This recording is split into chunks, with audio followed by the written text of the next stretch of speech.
Son las 6 de la mañana en el centro de detención metropolitano de Brooklyn. Una alarma chirriante rompe el silencio.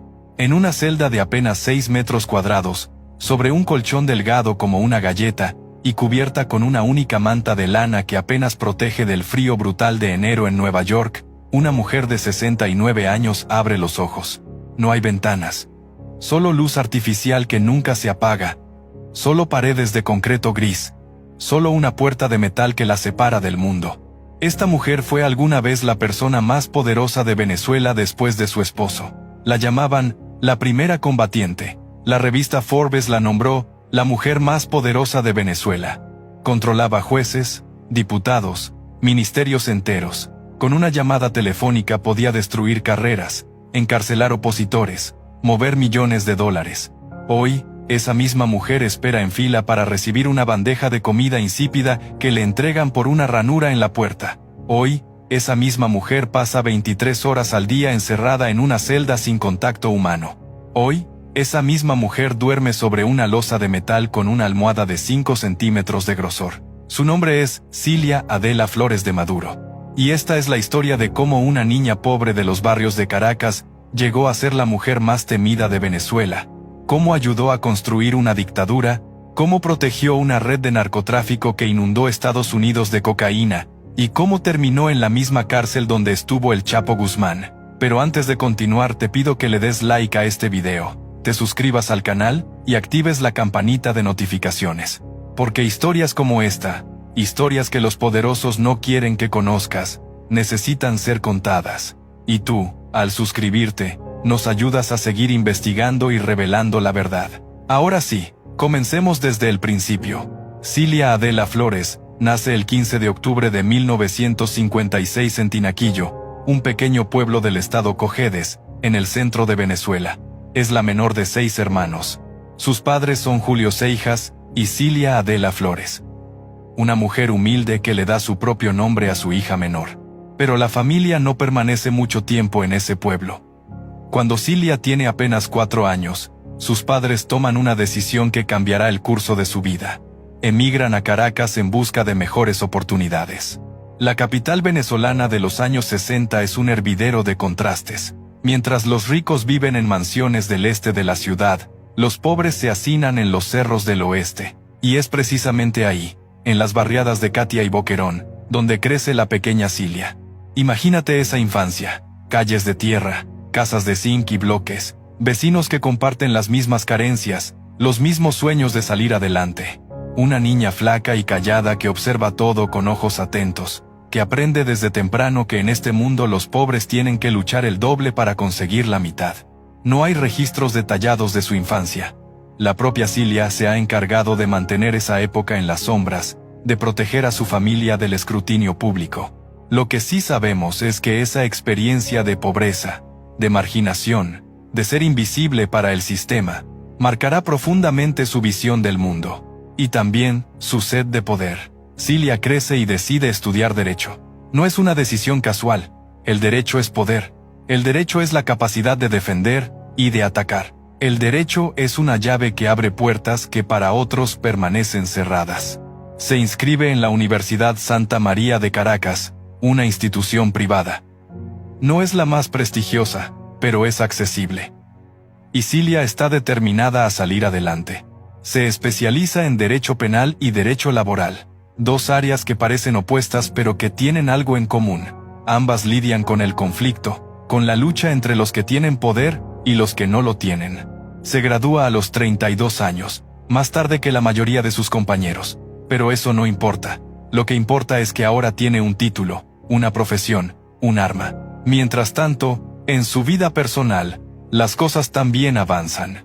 En 1978, recién salida de la universidad, se casa con Walter Ramón Gavidia Rodríguez, un hombre con inclinaciones chavistas que comparte sus ideales políticos. De ese matrimonio nacen 3 hijos: Walter Jacob, en 1978, Yoser Daniel en 1988, y Joswal Alexander en 1990. 3 varones que crecerán a la sombra de una madre cada vez más poderosa, y que eventualmente ocuparán posiciones de privilegio en el sistema que ella ayudará a construir. Pero el matrimonio con Gavidia no durará. Cilia tiene ambiciones más grandes que las que puede ofrecer un matrimonio convencional. Tiene un fuego interior que la empuja hacia algo más grande, hacia algo que todavía no puede definir pero que siente con cada fibra de su ser. Y entonces, llega 1992. El 4 de febrero de 1992, Venezuela despierta con el sonido de los tanques rodando por las calles de Caracas. Un grupo de militares jóvenes, liderados por un teniente coronel llamado Hugo Chávez, intenta dar un golpe de estado contra el presidente Carlos Andrés Pérez. El golpe fracasa, los rebeldes son capturados.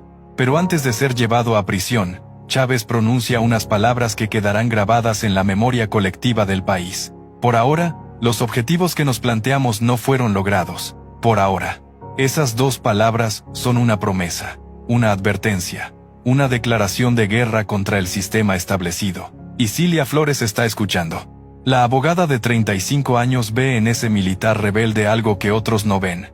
Ve carisma, ve determinación, ve un hombre que está dispuesto a arriesgarlo todo por sus ideales. Ve, en otras palabras, un vehículo para sus propias ambiciones. Cilia se ofrece como parte del equipo legal que defenderá a los militares insurrectos. Es un movimiento arriesgado. Defender a golpistas no es exactamente el camino hacia una carrera legal exitosa. Pero Cilia no está pensando en una carrera legal convencional. Está pensando en algo mucho más grande. Y es en ese contexto, en las visitas a la cárcel de Yare, donde Chávez está preso, donde Cilia conoce a otro hombre, que cambiará su vida para siempre. Se llama Nicolás Maduro Moros. Maduro no es militar. Es un sindicalista del metro de Caracas. Un tipo alto y bigotudo que habla despacio y piensa todavía más despacio. Pero tiene algo que Cilia reconoce inmediatamente: lealtad absoluta hacia Chávez. En una asamblea en Catia, mientras se organizan las protestas para exigir la liberación de los militares presos, Cilia lo ve por primera vez. Cuando un muchacho pide la palabra, habló, y me quedé mirando, recordaría ella años después en un podcast. Dije, qué inteligente. Maduro, por su parte, también queda impresionado. La vi y dije, vale, está bien chévere, bien simpático, confesaría después. Pero este no es un romance de telenovela. Es una alianza estratégica entre dos personas que comparten una visión y una ambición. Cilia es la abogada brillante, la estratega, el cerebro detrás de las operaciones legales. Maduro es el operador de calle, el que moviliza masas, el que está dispuesto a hacer el trabajo sucio. Juntos, forman un equipo formidable. Y juntos, esperan pacientemente a que Chávez salga de la cárcel. Hugo Chávez es liberado en 1994. 2 años después, en 1997, funda el movimiento B República, MEBR, el partido político que lo llevará al poder. Y ahí, desde el primer día, están Cilia y Maduro. Cilia ayuda a crear el Círculo Bolivariano de los Derechos Humanos en 1993. Se alista en el Movimiento Bolivariano Revolucionario 200, MBR 200. Trabaja incansablemente para construir la maquinaria política que llevará a Chávez a Miraflores. Y en 1998, el sueño se hace realidad. Hugo Chávez gana las elecciones presidenciales con el 56% de los votos. Venezuela entra en una nueva era. Y Cilia Flores está lista para cobrar su parte. El año 2000 marca el inicio del ascenso meteórico de Cilia Flores en la política venezolana. Es elegida diputada a la Asamblea Nacional, representando al estado Cojedes, el mismo lugar donde nació décadas atrás. La niña pobre de Tinaquillo regresa como legisladora. La abogada de los barrios de Caracas ahora escribe las leyes del país. Pero esto es solo el comienzo. En 2005 es reelegida, esta vez representando al Distrito Capital. Su influencia crece, su red de contactos se expande, su poder se consolida, y entonces, en agosto de 2006, ocurre algo que ninguna mujer venezolana había logrado antes. Cilia Flores es elegida presidenta de la Asamblea Nacional. Es la primera mujer en la historia de Venezuela en ocupar ese cargo, la tercera posición más importante del país, después del presidente y el vicepresidente. A los 49 años, la niña de Catia ha llegado a la cima del poder legislativo. Pero con el poder viene la controversia. Una de las primeras decisiones de Cilia como presidenta de la Asamblea es prohibir el acceso de la prensa al hemiciclo. Piensa en eso por un momento. El órgano que representa al pueblo venezolano, el lugar donde se debaten las leyes que afectan a millones de personas, queda cerrado a los ojos de los periodistas. Es una decisión que revela mucho sobre el carácter de Cilia Flores. Ella no quiere testigos, no quiere escrutinio, no quiere que nadie vea cómo se toman realmente las decisiones en el poder. La medida se mantiene hasta 2016, cuando la oposición gana la mayoría del Parlamento. 10 años de oscuridad legislativa. Pero eso no es todo. Organizaciones sindicales acusan a Cilia de nepotismo. Según las denuncias, ella habría influido en la contratación de hasta 40 personas en la Asamblea Nacional, muchas de ellas familiares directos, primos, sobrinos, cuñados. Todos encontraron trabajo en el Parlamento mientras Cilia era presidenta. Todos cobraban sueldos del Estado venezolano. Todos debían su posición a una sola persona. La familia Flores se convierte en un clan político. Un clan que acumula poder, influencia, y según las acusaciones que vendrán después, también dinero ilícito. Mientras Cilia construye su imperio legislativo, su relación con Nicolás Maduro se consolida. No es una relación convencional. Pasan años juntos sin casarse. Él tiene un hijo de una relación anterior, Nicolás Maduro Guerra, al que apodan Nicolásito. Ella tiene sus 3 hijos del matrimonio con Gavidia. Forman una familia ensamblada, unida no por lazos de sangre sino por lazos de poder. Maduro mientras tanto también asciende. Chávez lo nombra ministro de Relaciones Exteriores en 2006, el mismo año que Cilia llega a la presidencia de la Asamblea. La pareja ahora controla 2 de los pilares del Estado venezolano, la diplomacia y el legislativo. Y entonces, en 2013, todo cambia. Hugo Chávez muere de cáncer el 5 de marzo de 2013. El comandante, el líder máximo, el hombre que había transformado Venezuela, ya no está. Pero antes de morir, Chávez hace algo crucial. Designa a Nicolás Maduro como su sucesor. Mi opinión firme, plena como la luna llena, irrevocable, absoluta, total, es que ustedes elijan a Nicolás Maduro como presidente, dice Chávez en cadena nacional, semanas antes de su muerte. Es el ungimiento, la bendición del líder moribundo. Y Cilia Flores, la mujer que ha estado detrás de las sombras durante 2 décadas, está a punto de convertirse en la primera dama de Venezuela. El 14 de abril de 2013, apenas 6 semanas después de la muerte de Chávez, Nicolás Maduro gana las elecciones presidenciales por un margen estrecho, 61% contra 49,12% de Henrique Capriles. Es una victoria cuestionada. Una victoria que la oposición nunca reconocerá, pero es una victoria. Y 3 meses después, el 15 de julio de 2013, Cilia y Maduro hacen algo que habían pospuesto durante más de 20 años. Se casan. Me casé con Cilia después de 20 años insistiéndole, dice Maduro al anunciar la boda. Me decía, déjame pensarlo. Me castigaba con la indiferencia. La ceremonia es un evento familiar pequeño, oficiado por el alcalde de Caracas, Jorge Rodríguez, un hombre que será pieza clave del régimen en los años por venir. Cilia Flores ya no es solo la presidenta de la Asamblea Nacional. Ahora es la primera dama de Venezuela. Pero ella se niega a usar ese título. Primera dama, le suena a aristocracia, a oligarquía, a todo lo que el chavismo dice combatir. Primera combatiente, declara Maduro. Así es como llamarán a mi esposa. La primera combatiente de la República Bolivariana de Venezuela. Y combatiente será, pero no contra los enemigos que el pueblo imagina. Con Maduro en el poder y Cilia a su lado, comienza una nueva fase del chavismo. Una fase más oscura, más represiva, más corrupta. Cilia no se conforma con ser un adorno en los actos oficiales. Ella quiere poder real, y lo obtiene. En 2012, antes de la muerte de Chávez, había sido nombrada Procuradora General de la República. Es el cargo encargado de representar y defender los intereses legales del Estado venezolano. En manos de Cilia, se convierte en un arma para perseguir enemigos y proteger aliados. Pero su influencia va mucho más allá de los cargos oficiales. Según testimonios de exfuncionarios que han huido del país, Cilia controla el Tribunal Supremo de Justicia. Los magistrados no emiten ninguna sentencia importante sin consultarla primero. El Poder Judicial venezolano, supuestamente independiente, es en realidad una extensión de su voluntad.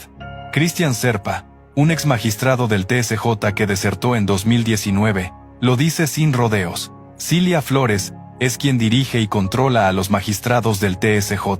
En Venezuela no existe la autonomía de poderes. Incluso muchas sentencias del Poder Judicial se toman tras consultarse a la Presidencia de la República clandestinamente. Serpa va más allá. Revela que fue la propia Cilia quien le comunicó que sería nombrado magistrado. No fue una decisión del Poder Judicial, fue una decisión de la primera combatiente, pero el control sobre los jueces es solo una parte de la historia. En 2015, ocurre un escándalo que expone los verdaderos tentáculos del poder de Cilia Flores. El 10 de noviembre de ese año, 2 jóvenes venezolanos son arrestados en Puerto Príncipe, Haití, por agentes de la DEA, la Agencia Antidrogas de Estados Unidos. Sus nombres: Efraín Antonio Campo Flores y Francisco Flores de Freitas. Su relación con Cilia: son sus sobrinos, y no sobrinos lejanos. Efraín fue prácticamente criado por Cilia y Maduro en su propia casa. El cargo: intentar traficar 800 kilogramos de cocaína a Estados Unidos. 800 kilos, casi 1 tonelada de cocaína, un cargamento valorado en millones de dólares.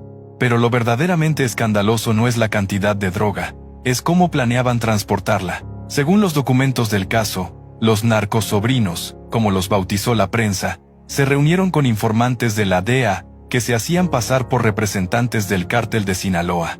En esas reuniones, grabadas en video y audio, los sobrinos de Cilia hacen revelaciones escalofriantes.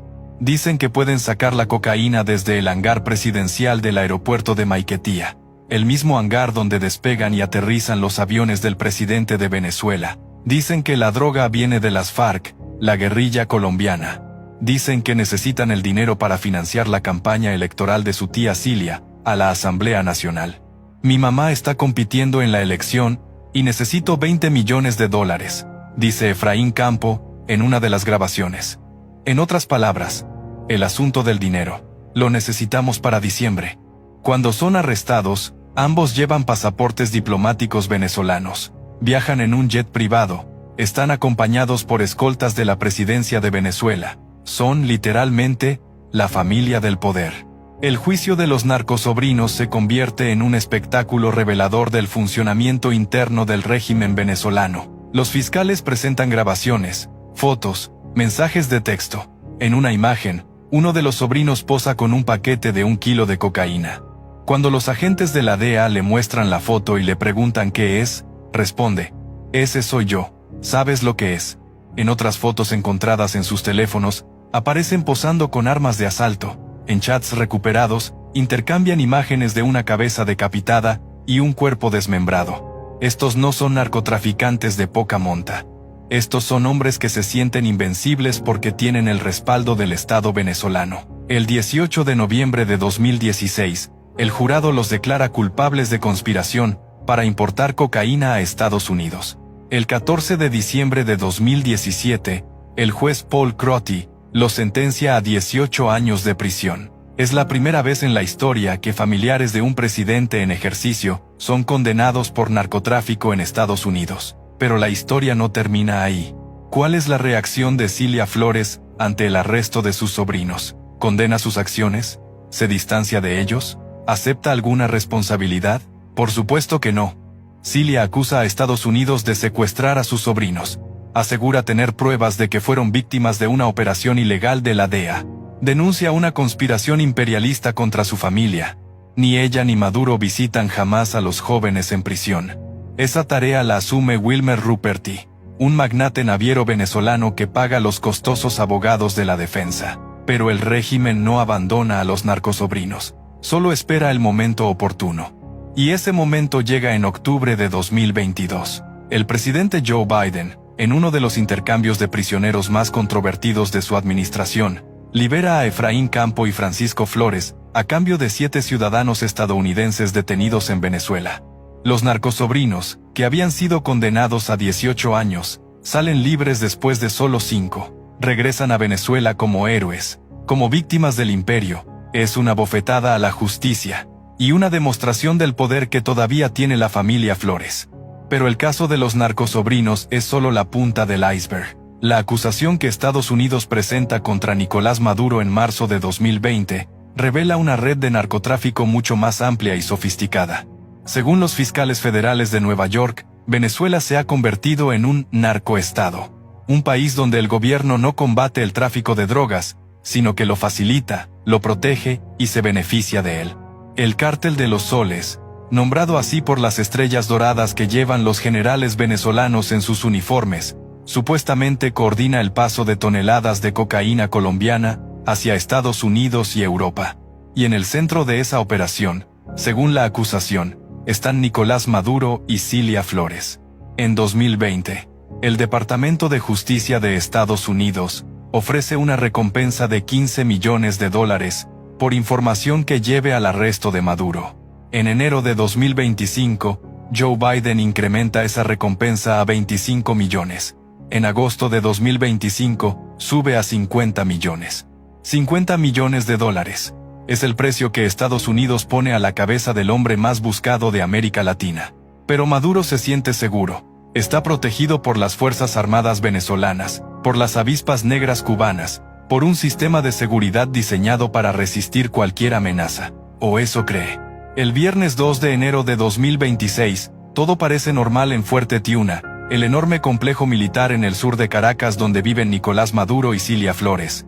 Fuerte Tiuna es más que una base militar, es una ciudad dentro de la ciudad, tiene residencias de lujo, búnkeres subterráneos, sistemas de defensa antiaérea, comunicaciones cifradas. Es, supuestamente, el lugar más seguro de Venezuela.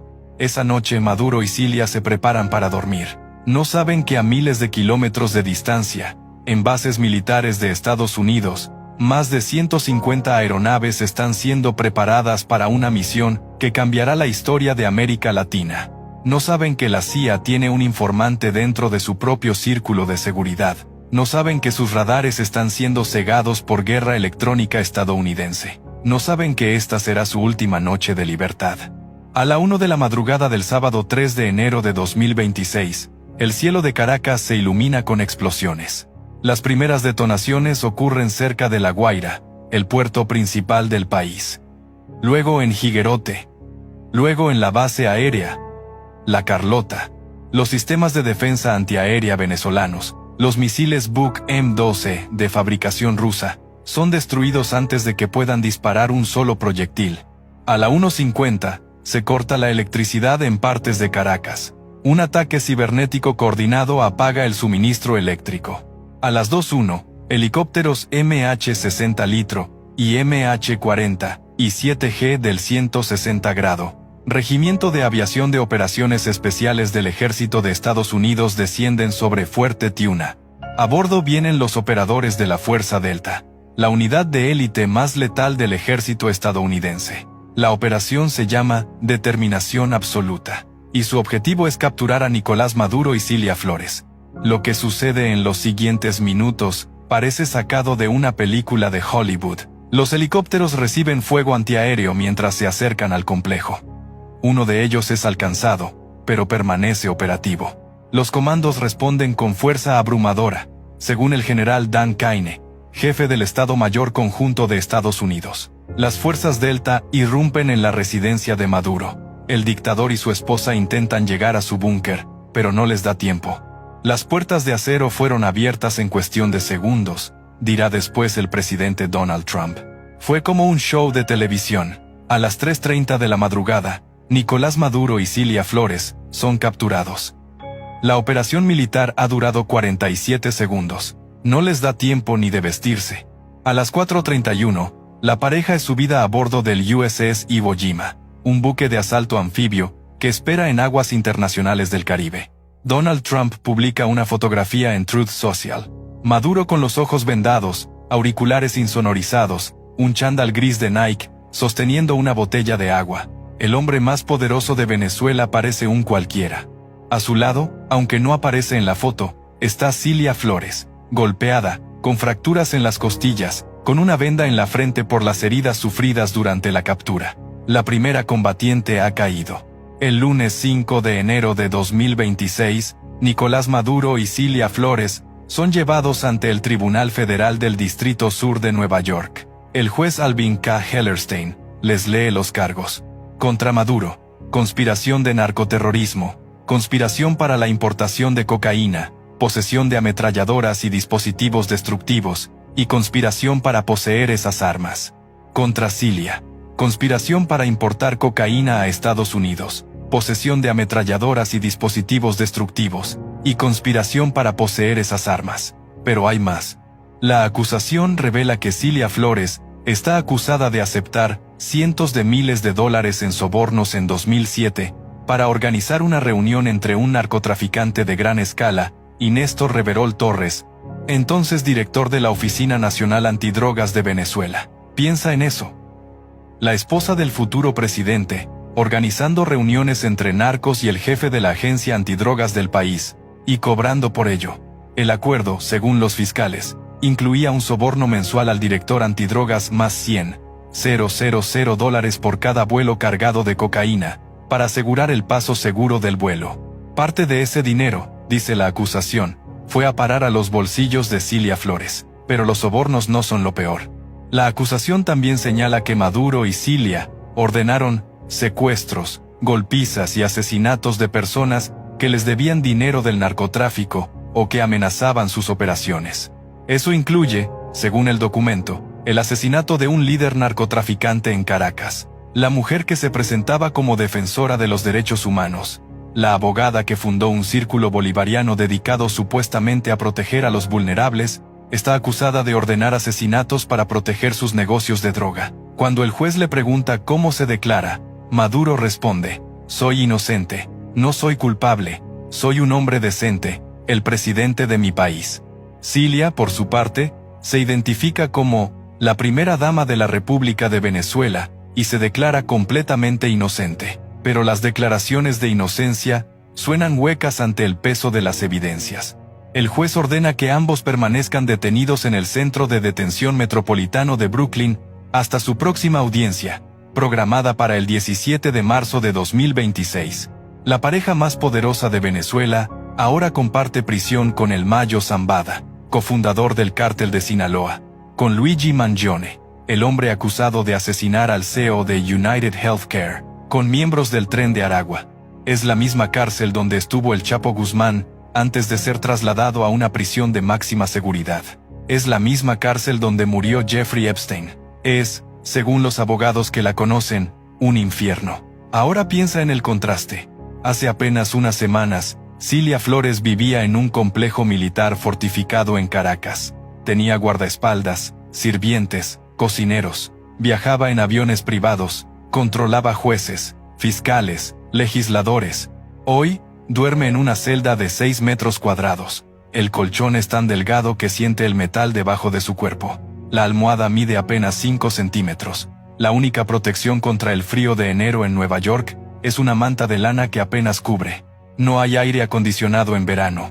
No hay calefacción suficiente en invierno. En 2019, un apagón dejó a los prisioneros del MDC Brooklyn sin electricidad ni calefacción durante una semana entera en pleno invierno. La comida es insípida y se entrega por una ranura en la puerta. Las visitas son limitadas. El ejercicio al aire libre se reduce a 5 horas por semana. Y lo peor, el aislamiento. Cilia probablemente está en la unidad de vivienda especial, conocida como SHU. Allí, los prisioneros pasan hasta 23 horas al día encerrados en sus celdas. Las salidas son escoltadas por múltiples guardias. El contacto humano es mínimo. Es probable que no pueda ver a su esposo regularmente, a pesar de estar en el mismo edificio. Es probable que pase los días en soledad, mirando las paredes de concreto gris, recordando los días de gloria que se fueron para siempre. Y mientras Cilia sufre en su celda, el mundo sigue girando. En Venezuela, Delcy Rodríguez asume como presidenta interina. El régimen chavista sobrevive, pero debilitado, fracturado, tambaleante. Los hijos de Cilia quedan en una posición precaria. Walter Jacob, que era juez en Caracas gracias a la influencia de su madre, debe preguntarse cuánto tiempo pasará antes de que también vengan por él. Nicolás Maduro Guerra, el hijastro al que Cilia ayudó a criar, también está acusado en la nueva imputación. Los fiscales lo señalan de asistir a una reunión con representantes de las FARC en Medellín, en 2020, para coordinar el transporte de cocaína y armas durante los próximos 6 años. La familia que Cilia construyó con tanto cuidado la red de poder que tejió durante décadas, se desmorona ante sus ojos. Pero quizás lo más difícil para Cilia no sea el frío, ni el hambre, ni la soledad. Quizás lo más difícil sea la certeza de que no hay salida. Los cargos que enfrenta pueden resultar en cadena perpetua. A sus 69 años, es probable que pase el resto de su vida en una prisión federal de Estados Unidos. No habrá indulto esta vez, no habrá intercambio de prisioneros, no habrá negociación que la libere como liberó a sus sobrinos, porque esta vez, los que están en la cárcel no son familiares del poder, son el poder mismo, y Estados Unidos no tiene ningún incentivo para dejarlos ir. Cuando miras esta historia desde arriba, ves un patrón que se repite en toda América Latina. Ves a personas que llegan al poder prometiendo defender a los pobres, a los marginados, a los olvidados, que usan el lenguaje de la revolución y la justicia social para construir un mito de sí mismos como salvadores del pueblo. Y luego ves cómo esas mismas personas se corrompen, cómo acumulan fortunas mientras su pueblo pasa hambre, cómo reprimen a cualquiera que ose cuestionar su poder, cómo se alían con narcotraficantes, con terroristas, con lo peor de la humanidad, todo para mantenerse en el poder un día más. Cilia Flores es el ejemplo perfecto de este patrón. La niña pobre de Tinaquillo que soñaba con la justicia social, terminó ordenando asesinatos para proteger cargamentos de cocaína.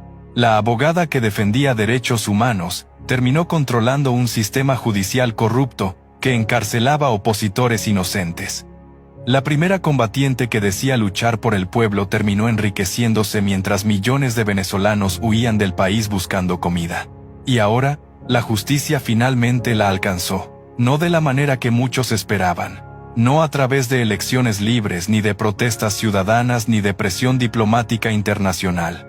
La justicia llegó a las 2:01 de la madrugada, en helicópteros Black Hawk, con comandos de la Fuerza Delta. Llegó de manera violenta, controversial, llena de implicaciones legales y geopolíticas que tomarán años en procesarse, pero llegó. Y ahora Cilia Flores, la mujer más poderosa de Venezuela, es solo una prisionera más en el Centro de Detención Metropolitano de Brooklyn. Número de registro: desconocido. Celda: desconocida. Futuro: prisión federal de por vida. ¿Qué lecciones podemos sacar de esta historia? Quizás la lección más importante es que el poder es temporal. Por más fuerte que parezca una dictadura, por más invencible que se sienta un tirano, la caída siempre llega. A veces tarda décadas, a veces viene de maneras inesperadas, pero siempre llega. Cilia Flores pasó 30 años construyendo su poder, tejió alianzas, eliminó enemigos, acumuló riqueza, creyó que había creado una fortaleza impenetrable, y todo se derrumbó en 47 segundos. La segunda lección es sobre la naturaleza del poder corrupto. Cilia y Maduro no cayeron por defender ideales revolucionarios, cayeron por narcotráfico, por enriquecerse transportando veneno que destruye familias en Estados Unidos y en todo el mundo. Al final, no eran revolucionarios, eran narcotraficantes con bandera, y eso es lo más trágico de todo, porque hubo un momento, hace muchos años, cuando quizás creían genuinamente en algo más grande que ellos mismos. Cuando quizás soñaban con un mundo mejor para los pobres de Venezuela. ¿En qué momento perdieron el camino? ¿En qué momento el ideal se convirtió en excusa? ¿En qué momento la revolución se convirtió en negocio?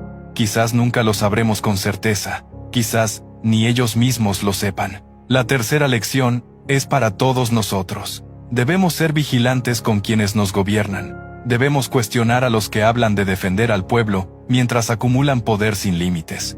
Debemos exigir transparencia, rendición de cuentas, separación de poderes.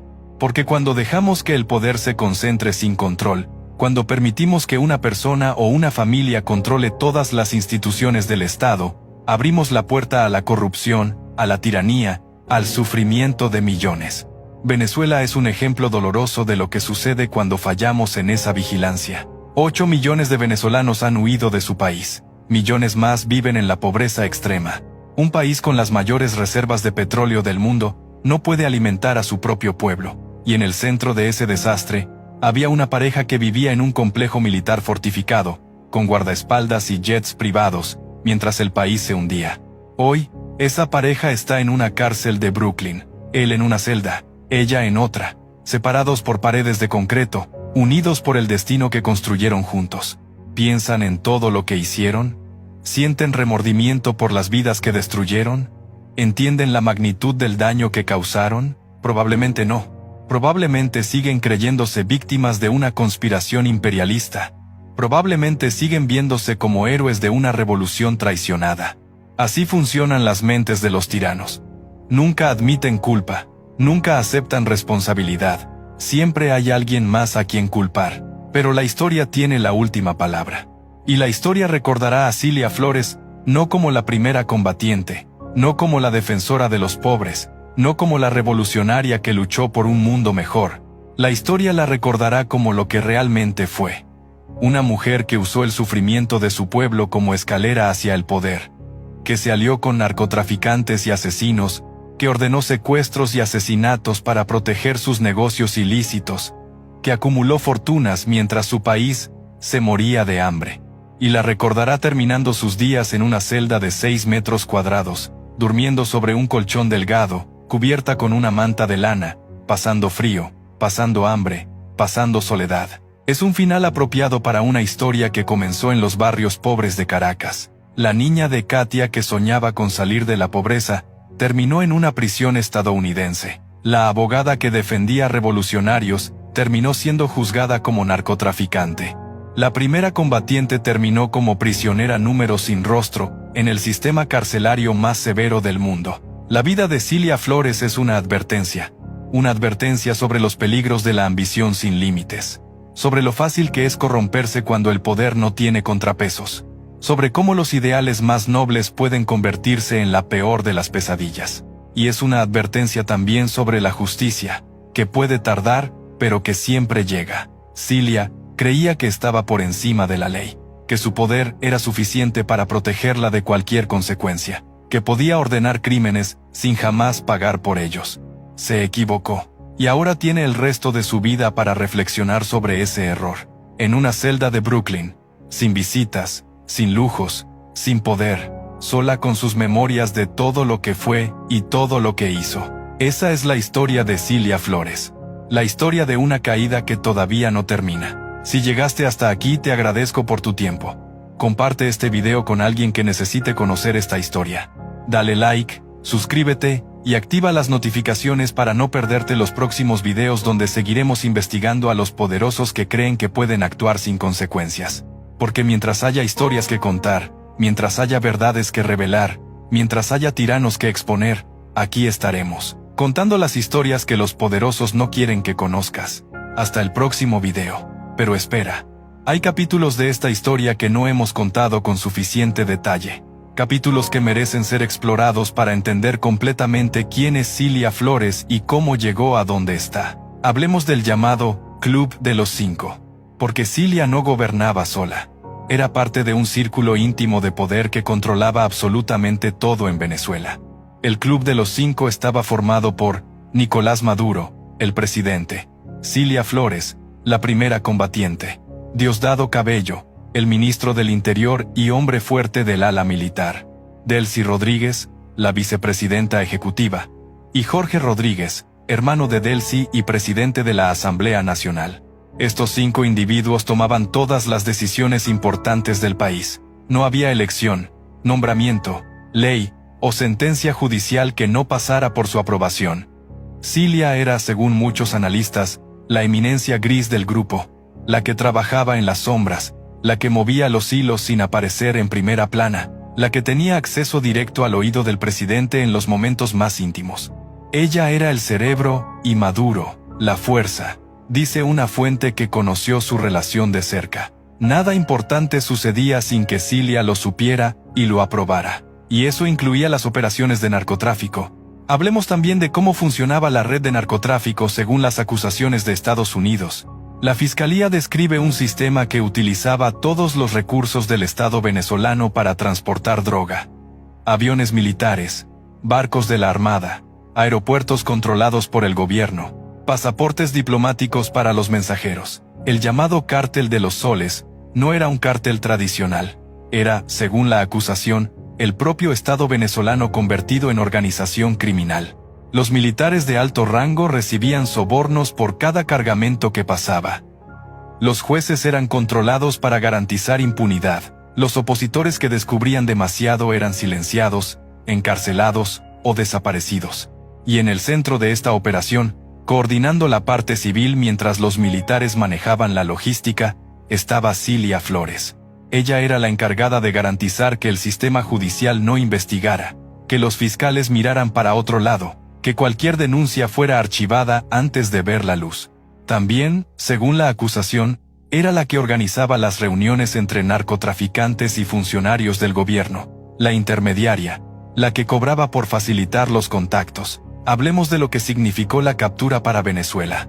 El 3 de enero de 2026, cuando Estados Unidos ejecutó la Operación Determinación Absoluta, Venezuela se encontraba en su peor momento. La economía estaba devastada. La inflación había destruido el valor del bolívar. El salario mínimo no alcanzaba ni para comprar un kilo de carne. Más de 8 millones de venezolanos habían emigrado, la mayor diáspora de la historia del continente. Los servicios públicos eran un desastre. Apagones constantes, escasez de agua, hospitales sin medicinas, escuelas sin maestros. Y mientras tanto, Maduro y Cilia vivían en Fuerte Tiuna, un complejo militar con todas las comodidades imaginables. Aire acondicionado que nunca fallaba, generadores de respaldo, comida importada, vinos europeos, ropa de diseñador. El contraste era obsceno. Pero nadie podía denunciarlo porque los medios de comunicación estaban censurados y los opositores encarcelados. Cuando los helicópteros estadounidenses descendieron sobre Caracas aquella madrugada, muchos venezolanos pensaron que estaban soñando. Durante años habían imaginado este momento. Durante años habían soñado con ver a Maduro responder por sus crímenes, y de repente, sin previo aviso, estaba sucediendo. Las imágenes de Maduro esposado, con los ojos vendados, siendo subido a un helicóptero militar estadounidense, dieron la vuelta al mundo en cuestión de minutos. En Miami, en Madrid, en Santiago de Chile, en todas las ciudades donde hay comunidades de venezolanos exiliados, la gente salió a las calles a celebrar. Hubo lágrimas, abrazos, cantos del himno nacional venezolano. Era como si un peso enorme se hubiera levantado de los hombros de millones de personas. Pero también hubo quienes protestaron.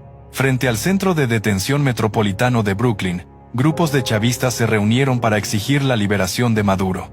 Gritaban consignas contra el imperialismo yanqui. Llevaban fotos de Chávez y Maduro. Acusaban a Estados Unidos de violar la soberanía venezolana. Tienen razón en algo. La operación fue controversial desde el punto de vista del derecho internacional. Estados Unidos no tenía autorización del Consejo de Seguridad de la ONU para intervenir militarmente en Venezuela. La captura de un jefe de Estado en funciones es algo casi sin precedentes en la historia moderna. Pero para millones de venezolanos que sufrieron bajo el régimen, esos tecnicismos legales importan poco. Para ellos, lo que importa es que finalmente hay consecuencias para quienes destruyeron su país. Hablemos de las condiciones específicas que Cilia enfrenta en el MDC Brooklyn. El Metropolitan Detention Center fue construido en los años 90 para aliviar el hacinamiento en las cárceles de Nueva York. Tiene capacidad para unos 600 prisioneros, aunque frecuentemente opera por encima de ese límite. Es, según abogados y exreclusos, uno de los lugares más miserables del sistema carcelario federal estadounidense. Las celdas son pequeñas, de concreto, con puertas de metal, tienen una litera empotrada, un sanitario de acero inoxidable sin privacidad y una pequeña repisa que hace las veces de escritorio. Los pasillos están fuertemente iluminados las 24 horas del día. Las cámaras de seguridad cubren cada ángulo. Los desplazamientos se realizan bajo escolta constante. En 2019, un apagón dejó a los prisioneros sin electricidad ni calefacción durante una semana en pleno invierno. Las quejas sobre la comida, la atención médica deficiente y la falta de personal son constantes. En 2024, 2 prisioneros fueron asesinados a puñaladas por otros reclusos usando armas improvisadas. En marzo de 2025, 25 personas fueron acusadas por contrabando y violencia dentro de la instalación. Es, en otras palabras, el peor lugar posible para pasar el resto de tu vida. Y es exactamente donde Cilia Flores va a estar. Pensemos en lo que significa este caso para el futuro. El juicio contra Maduro y Cilia será uno de los más importantes de la historia reciente. Por primera vez, Un presidente latinoamericano y su esposa serán juzgados en Estados Unidos por cargos de narcotráfico. Los fiscales deberán demostrar, más allá de toda duda razonable, que la pareja participó conscientemente en una conspiración para introducir cocaína en territorio estadounidense. Tienen grabaciones, tienen testimonios de informantes, tienen los registros del caso de los narcosobrinos, tienen décadas de investigación de la DEA y la CIA. Pero la defensa también tiene argumentos. Cuestionará la legalidad de la captura, alegará inmunidad diplomática, intentará desacreditar a los testigos. El juicio probablemente durará meses, quizás años si hay apelaciones, y todo ese tiempo, Cilia permanecerá encerrada en el MDC Brooklyn. Hay quienes dicen que Cilia podría negociar, que podría ofrecer información sobre otros miembros del régimen, a cambio de una sentencia reducida. Sería irónico. La mujer que controlaba el sistema judicial venezolano, la que decidía quién iba preso y quién salía libre, ahora dependiendo de la misericordia de los fiscales estadounidenses, pero es poco probable que eso suceda. Cilia ha demostrado a lo largo de su vida que nunca admite culpa, nunca cede, nunca se rinde. Es probable que luche hasta el final, aunque el final sea una celda de prisión por el resto de sus días. Y mientras el juicio avanza, Venezuela intenta reconstruirse. Delcy Rodríguez asumió como presidenta interina, pero su legitimidad es cuestionada. La oposición exige elecciones libres. Estados Unidos presiona por una transición democrática. Los militares que sostenían a Maduro recalculan sus lealtades. El chavismo no desapareció con la captura de Maduro. Todavía controla las instituciones del Estado. Todavía tiene millones de seguidores que creen genuinamente en el proyecto bolivariano. Todavía tiene armas, dinero y voluntad de poder. Pero algo cambió fundamentalmente el 3 de enero de 2026. El mito de invencibilidad se rompió. El líder supremo fue capturado en su propia casa, sacado de su país como un criminal común. Si le pudo pasar a Maduro, ¿quién está a salvo? Esa pregunta resuena ahora en la mente de todos los que sostuvieron al régimen. Generales, ministros, empresarios que se beneficiaron de la corrupción. Todos saben ahora que las fronteras no los protegen, que Estados Unidos puede llegar a cualquier lugar. Cilia Flores pasa sus días en el MDC Brooklyn, pensando en todo esto. Piensa en su madre, Cilia Adela, que murió en marzo de 2016 sin imaginar que su hija terminaría así. Piensa en sus hijos, Walter, Yoser y Josual, que crecieron con todos los privilegios del poder y ahora enfrentan un futuro incierto. Piensa en sus sobrinos, Efraín y Francisco, que pasaron 5 años en prisiones estadounidenses por intentar traficar cocaína para ella. Piensa en todos los opositores que ella ayudó a encarcelar, que sufrieron torturas y abusos en cárceles venezolanas, mientras ella vivía en el lujo. ¿Siente remordimiento? ¿Reconoce el daño que causó? ¿Entiende que sus acciones destruyeron un país entero? Probablemente no. Los tiranos rara vez tienen esa capacidad de introspección, pero nosotros sí podemos reflexionar. Podemos reflexionar sobre cómo llegamos aquí. Sobre cómo un movimiento que prometía justicia social terminó convertido en una narcodictadura. Sobre cómo personas que decían defender a los pobres terminaron enriqueciéndose mientras el pueblo moría de hambre. Podemos reflexionar sobre nuestra propia responsabilidad como ciudadanos, sobre la importancia de no dejarnos seducir por líderes carismáticos que prometen soluciones fáciles, sobre la necesidad de defender las instituciones democráticas, aunque sean imperfectas. Porque la historia de Cilia Flores no es única. Hay Cilias en todos los países, esperando su oportunidad de trepar al poder, usando el lenguaje de la justicia para enmascarar su ambición, aprovechando el sufrimiento de los pobres para construir su propio imperio. Y depende de nosotros, de cada ciudadano, estar atentos, cuestionar, exigir cuentas, no permitir que el poder se concentre sin contrapesos. Cilia Flores tiene 69 años. Si es condenada por los cargos de narcoterrorismo, podría recibir cadena perpetua. Incluso con buena conducta, es improbable que vuelva a ver la luz del sol como mujer libre. Pasará sus últimos años en una celda federal estadounidense, lejos de Venezuela, el país que ayudó a destruir, lejos de su familia, que no puede visitarla fácilmente, lejos de todo lo que conoció. Es un final solitario para una mujer que alguna vez tuvo todo el poder. Es un final justo para una mujer que usó ese poder para causar tanto sufrimiento. Esta es la historia de Cilia Flores, la niña de Tinaquillo que soñaba con un mundo mejor, la abogada de Caracas que defendía revolucionarios, la política que escaló hasta la cima del poder, la primera combatiente que se convirtió en narcotraficante, la prisionera que morirá en una celda de Brooklyn. Una historia de ambición, corrupción, poder y caída. Una historia que Venezuela nunca olvidará. Una historia que el mundo debe conocer. Porque cuando conocemos las historias de los tiranos, cuando exponemos sus crímenes, cuando recordamos sus víctimas, hacemos que sea un poco más difícil que otros como ellos lleguen al poder. Y esa es la mejor justicia que podemos ofrecer a los millones que sufrieron bajo su régimen. La justicia de la memoria, la justicia de la verdad, la justicia de nunca olvidar. Hay algo más que debemos explorar antes de cerrar esta historia. Algo que muchos no conocen pero que es fundamental para entender el ascenso de Cilia Flores al poder.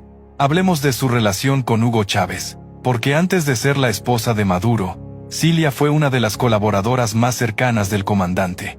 Una relación que comenzó en las celdas de la cárcel de Yare, y que duró hasta el último día de vida de Chávez.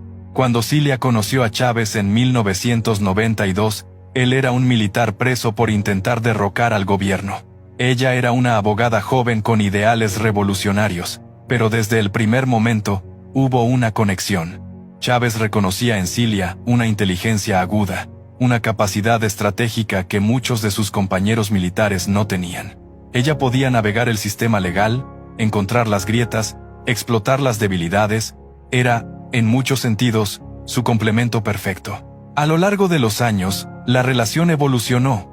Cilia se convirtió en confidente, consejera, estratega. Cuando Chávez necesitaba resolver un problema legal, llamaba a Cilia. Cuando necesitaba a alguien que controlara la Asamblea Nacional, la puso a ella al frente. Y cuando llegó el momento de elegir un sucesor, Chávez escogió a Maduro. Pero muchos creen que lo hizo, al menos en parte, porque sabía que Cilia estaría detrás de él, que ella sería la que realmente mantendría el control. Hay una anécdota que ilustra perfectamente la naturaleza de Cilia.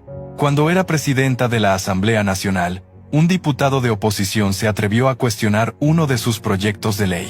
Lo hizo de manera respetuosa, presentando argumentos técnicos, citando la Constitución. La respuesta de Cilia fue brutal. Aquí no se cuestiona al comandante, dijo, refiriéndose a Chávez. Aquí se obedece. No hubo debate. No hubo discusión. El proyecto se aprobó tal como Cilia lo había presentado. Así funcionaba el poder bajo su mando, no con argumentos, sino con imposición, no con convencimiento, sino con amenazas. El que cuestionaba era destruido, el que obedecía era premiado. Esta misma lógica aplicó cuando llegó el momento de llenar el poder judicial de leales. Según testimonios de exfuncionarios, Cilia personalmente seleccionaba a los magistrados del Tribunal Supremo de Justicia, no por sus credenciales jurídicas, sino por su lealtad al régimen. Les hacía una pregunta simple: ¿estás dispuesto a hacer lo que sea necesario para defender la revolución? Si la respuesta era sí, tenías futuro. Si dudabas, quedabas fuera. Así construyó un sistema judicial completamente domesticado. Un sistema donde no había independencia, donde los jueces consultaban con el poder ejecutivo antes de emitir sentencias, donde los opositores nunca ganaban. Durante más de 2 décadas, el TCJ no emitió una sola sentencia en contra del gobierno. Ni una. Era matemáticamente imposible que fuera coincidencia. Era diseño. Hablemos también del nepotismo. No solo contrató a 40 familiares en la Asamblea Nacional. Su influencia se extendía a todo el aparato del Estado. Su hijo Walter Jacob se convirtió en juez en Caracas, un juez que, según múltiples denuncias, fallaba siempre a favor de los intereses del régimen. Su hermano Vladimir Flores llegó a ser jefe de la Policía Científica, un cargo que le daba acceso a información sensible y capacidad de investigar o no investigar, según conviniera. Sus sobrinos tenían acceso al hangar presidencial para sus operaciones de narcotráfico. No eran criminales actuando en las sombras, eran familia del poder usando los recursos del Estado para enriquecerse. El clan Flores Maduro era, en muchos sentidos, una mafia familiar, donde la sangre y la lealtad importaban más que la competencia o la honestidad. Y ahora pensemos en las víctimas. Mientras Cilia acumulaba poder, millones de venezolanos sufrían. Los presos políticos, torturados en cárceles como el Helicoide y Ramo Verde. Leopoldo López pasó años en aislamiento. Otros fueron desaparecidos, ejecutados extrajudicialmente, obligados al exilio. Los médicos y enfermeras que veían morir pacientes por falta de medicinas mientras el gobierno negaba la crisis humanitaria. Los estudiantes que salían a protestar y eran recibidos con balas de goma, gas lacrimógeno, detenciones arbitrarias. Los periodistas silenciados, los medios de comunicación cerrados, los opositores difamados en cadenas de televisión obligatorias. Todo esto sucedía mientras Cilia controlaba el sistema judicial. Todo esto era posible porque ella garantizaba impunidad a los represores. Sus manos están manchadas con el sufrimiento de millones. ¿Cuántas personas murieron por su culpa? Es imposible saberlo con exactitud. Pero pensemos en los números. La crisis humanitaria en Venezuela ha causado miles de muertes por falta de medicinas y alimentos. Las protestas de 2014 y 2017 dejaron decenas de muertos. Las ejecuciones extrajudiciales de las FAES, las fuerzas especiales de la policía, suman miles. Y luego está el narcotráfico. Las toneladas de cocaína que pasaron por Venezuela gracias a la protección del régimen, terminaron destruyendo familias en Estados Unidos, en Europa, en todo el mundo. Cada sobredosis, cada adicto, cada familia destrozada por la droga tiene una conexión, aunque sea lejana, con las decisiones que se tomaban en Miraflores y Fuerte Tiuna. Cilia Flores no apretaba el gatillo, no transportaba la cocaína personalmente, pero creaba las condiciones para que otros lo hicieran. Protegía a los criminales, silenciaba a los que querían denunciar. Eso la hace cómplice, eso la hace responsable. Y por eso está donde está, en una celda de 6 metros cuadrados, durmiendo sobre metal, comiendo comida insípida, pasando 23 horas al día en aislamiento. Algunos dirán que no es suficiente castigo, que merece algo peor por todo el daño que causó. Otros dirán que la captura fue ilegal, que Estados Unidos violó la soberanía de Venezuela, que el fin no justifica los medios. Ambos tienen parte de razón. Pero lo indiscutible es esto. Cilia Flores tuvo la oportunidad de usar su poder para hacer el bien, y eligió usarlo para enriquecerse y destruir. Tuvo la opción de defender al pueblo que decía representar, y eligió aliarse con narcotraficantes y asesinos. Sus decisiones tienen consecuencias, y ahora está viviendo esas consecuencias. El mundo ha cambiado desde que Cilia comenzó su carrera política hace más de 30 años. En 1992, cuando conoció a Chávez, el Internet apenas existía. Las comunicaciones eran lentas, los secretos podían guardarse con relativa facilidad. Hoy, todo se documenta. Cada mensaje de texto, cada llamada telefónica, cada transacción financiera deja un rastro. Los informantes pueden grabar conversaciones con sus celulares, los satélites rastrean movimientos. Las agencias de inteligencia tienen capacidades que habrían parecido ciencia ficción hace 3 décadas.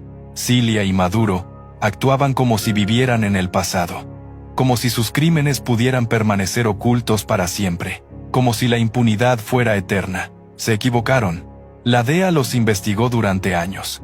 La CIA infiltró su círculo de seguridad.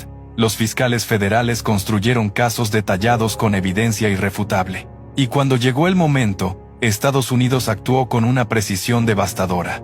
La historia de Cilia Flores es, en última instancia, una historia sobre los límites del poder. Ella creyó que no había límites, que podía controlar jueces, fiscales, legisladores, que podía aliarse con narcotraficantes sin consecuencias, que podía ordenar crímenes y nunca pagar por ellos. Pero siempre hay límites, siempre hay un punto donde el poder se topa con algo más grande que él. Para Cilia, ese límite llegó a las 2:01 de la madrugada del 3 de enero de 2026, cuando los helicópteros de la Fuerza Delta descendieron sobre Fuerte Tiuna. Para otros tiranos el límite llegará de otras formas. Quizás una revolución popular, quizás una traición interna, quizás el simple paso del tiempo, pero siempre llega. Recuerda esta historia la próxima vez que veas a un líder que promete soluciones fáciles, que dice representar al pueblo mientras acumula poder sin límites, que habla de justicia mientras silencia a sus críticos. Recuerda a Cilia Flores, la niña de los barrios de Caracas que llegó a ser la mujer más poderosa de Venezuela. Y recuerda dónde terminó. En una celda de Brooklyn, sola, derrotada, esperando juicio por narcotráfico. Ese es el destino de los que creen que el poder es para siempre. Ese es el final que espera a todos los que eligen el camino de la tiranía. Gracias por acompañarme hasta el final de esta historia. Si te pareció importante, compártela, dale like, suscríbete, activa la campana de notificaciones, porque mientras haya historias que merecen ser contadas, aquí estaremos para